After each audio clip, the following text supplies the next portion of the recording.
We are going to win this. We have no choice. If we don't win, I think our country is finished. I do. I believe our country is finished.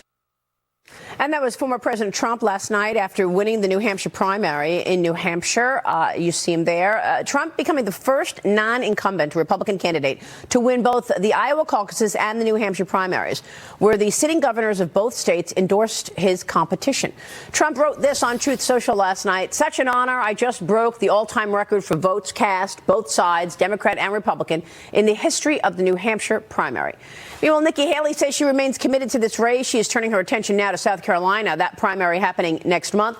In February, RNC Chair Ronna McDaniel telling Haley it's time to drop out of the race. Joining me right now is Florida Congressman Byron Donalds, a member of the House Oversight Committee. Congressman, great to see you this morning. Thanks very much. Your thoughts on Trump's victory last night? Well, look, Maria, it was a big win, and what it has demonstrated is that the Republican Party is firmly behind Donald Trump. Let's really look deep into what happened last night in New Hampshire. Number one, obviously, Donald Trump beats Nikki Haley by double digits. But look closer. The votes that Nikki Haley got in New Hampshire are primarily from Democrat voters and people who basically called themselves independent for that race. So when you peel that back and you start looking ahead, Nevada, South Carolina, Florida, you see that in those contests where Republican voters are going to be the overwhelming size of portion of the electorate, she doesn't have a path to victory. It's time for her to get out of this race. Listen, she ran hard from about 2% in the polls to where she is right now, but there is no path to victory. Donald Trump is going to be the Republican nominee. We need to be focused on November. Will those people vote for Trump come in November?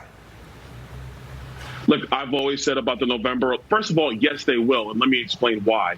The November elections between Joe Biden and Donald Trump will simply be about who did a better job. And it's without question that is Donald Trump. Name the issue, Maria. Donald Trump did a significantly better job. And the number 1 and 2 issue for all voters in this election is the economy and the border. Yeah. And without a doubt, it is Donald Trump. Yeah.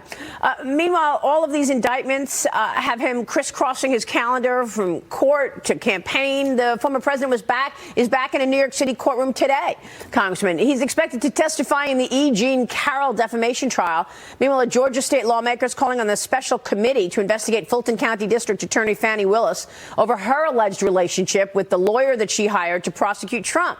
Fox News voter analysis finds more than 60% of New Hampshire Republicans felt that the charges against Trump are politically based. Congressman, is that what we're talking about here with all of these trials, potential trials, court dates? I mean, can't he find himself in trial and perhaps even a conviction before the election, or no? Well, look, I don't think a conviction is going to happen before the election, because with a lot of these cases, these prosecutors have gone rogue. They are playing politics, and now there are emotions being stacked up in these cases, which is going to make it very hard. Secondarily, you have the government who wants to fast track cases against Donald Trump.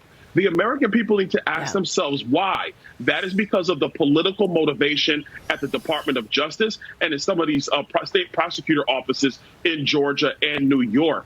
The purpose of our justice system is to be proven guilty, not the fact that you're guilty before you go through the trial. They don't want to do that. They want to play politics. And I think as more of this unfolds in front of independent voters in our country, they're going to see how destructive of our republic, of our democracy, these cases really are. Yeah. Look, I think Donald Trump's going to be acquitted in the end, but these prosecutors, Jack Smith and the rest, they are playing politics with Lady Justice. It is wrong. It is un-American, and I believe the American people are going to say no to this mess, and Donald Trump's going to be our next president. Well, I agree. People are seeing all of this as political, and isn't it interesting that they want a real speedy trial for Donald Trump? They want him in court, in March, and yet they sat on the Biden influence peddling speculation for years. How long did it take to actually bring charges against Hunter Biden? And we still haven't seen any charges with the influence peddling and the money laundering that the Oversight Committee, your committee, tells us about.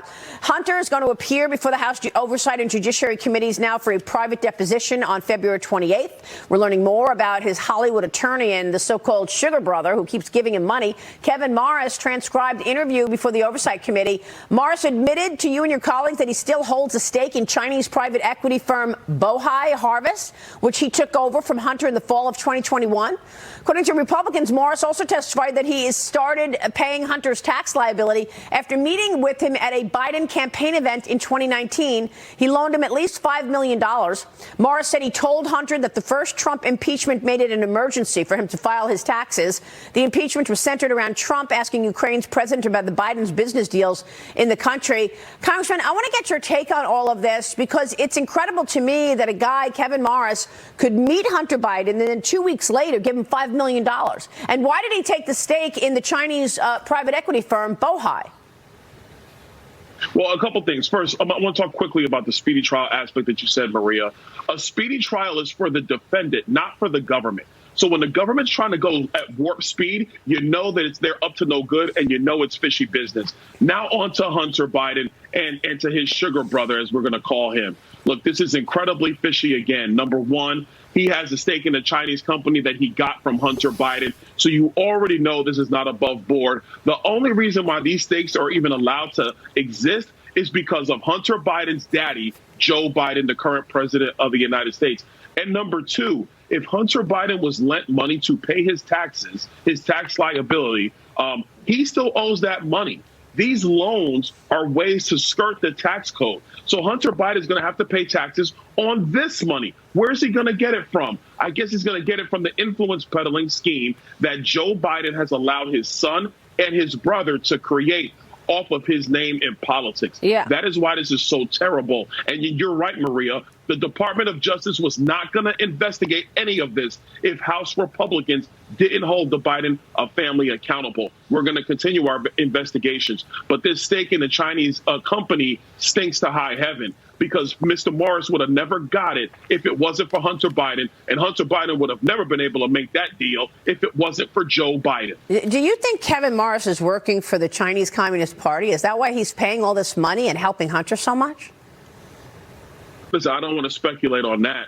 But what I will tell you is that there appears to be much public corruption between China and the Biden family. And now you have Kevin Morris, who's a conduit to that. There are serious questions that need to be answered here. Okay. And again, at the bedrock of all of this, it's not Hunter Biden, it's Joe Biden. Because Joe Biden's influence in our government and in our politics has allowed for all of this to be facilitated. Yeah. That is why we're continuing our investigation. All right, real quick, Congressman, have you gotten the call from President Trump to be his VP?